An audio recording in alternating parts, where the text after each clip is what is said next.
This part of the lesson will deal with how the aeroplane's landing distance can actually be calculated. All aeroplanes will have either a pilot operating handbook or an aeroplane flight manual. The purpose of these manuals is to show not only how to operate the aeroplane, but also to detail the aeroplane's performance. Shown on screen is an example of the landing performance information.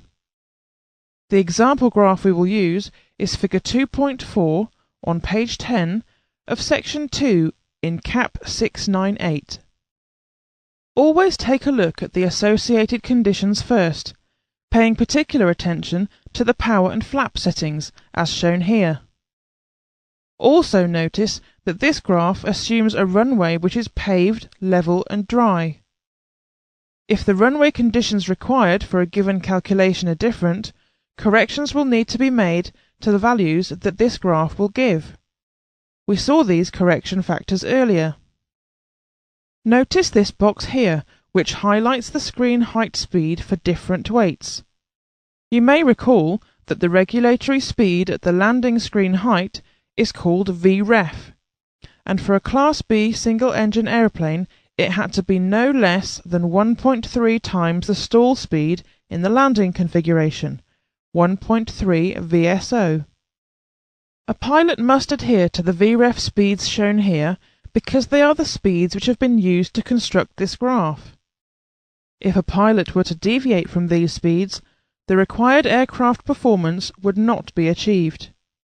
Having looked at the various bits of information associated with the graph, let's now examine the graph itself. The left-hand carpet of the graph involves the variations in temperature and pressure altitude. This part of the graph accounts for the effect of air density on the landing distance.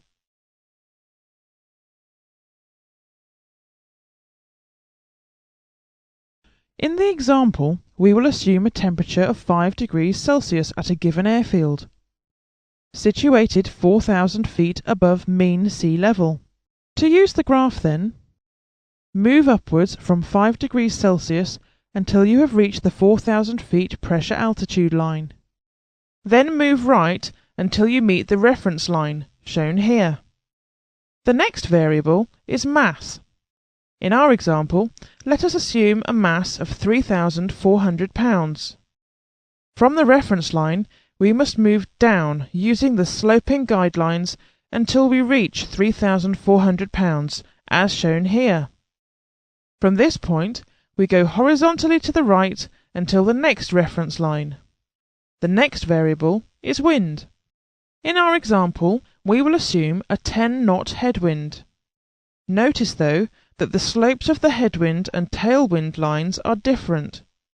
We therefore recognise that the 150% tailwind and 50% headwind rules that you learnt about in the General Principles for Landing lesson have already been applied. Travel down the headwind line until you reach 10 knots headwind, and then move horizontally right once more, up to the last reference line.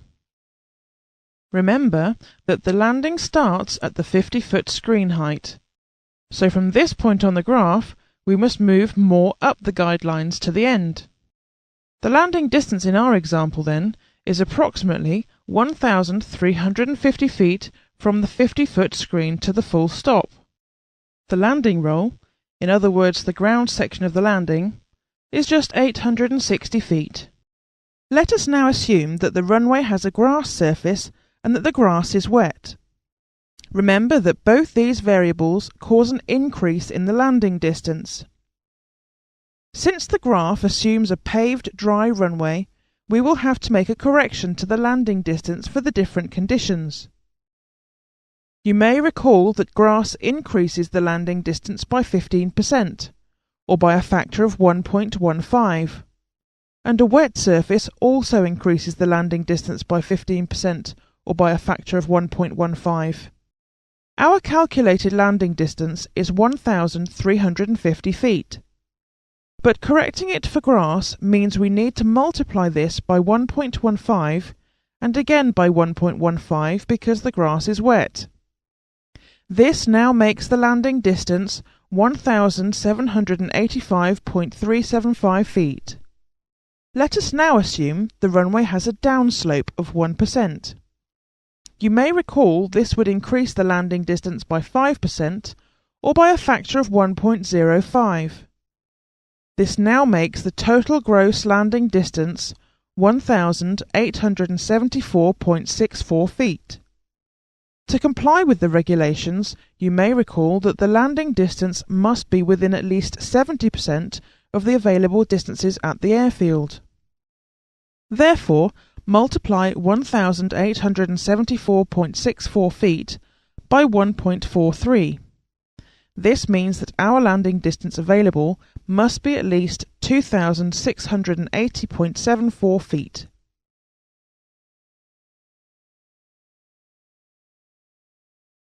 Hopefully, you are now able to work through the landing graphs for Class B single-engine aeroplanes and make the corrections to the graph for any conditions that are not accounted for by the manufacturer. If you need further practice in using the graph to increase the accuracy of the results, we suggest that you work through the example in CAP 698 on page 9 of Section 2, or use the questions on this CD, which test you on what you have learnt in this lesson. That concludes the section on Class B single-engine performance. The next section of aircraft performance will focus on the Class B multi-engine aeroplane.